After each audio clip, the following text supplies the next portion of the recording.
Location అయితే చాలా బాగుంది. ఇది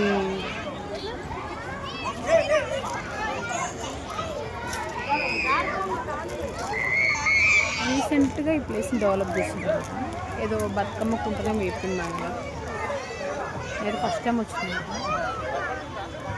కొంచెం సైడ్ నుంచి వెళ్తుంటే ఇది బాగా డెవలప్ చేసింది, చూడటానికి వచ్చింది.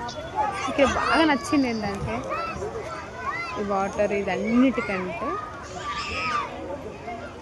పిల్లలు ఆడుకోనికి గేమ్స్. మా లక్ష్మి ఇప్పటిదాకా చాలా ఆడుకుంది. ఎన్ని గేమ్స్ ఉన్నాయి అసలు. ఇది కదా పిల్లలకు కావాల్సింది. ఎంత మంచిగా ఆడుతుంది. మా లక్ష వెయిటింగ్. ఇప్పటిదాకా బుట్టలు ఆడింది, ఇప్పుడు ఎక్కడానికి వెయిటింగ్. లక్ష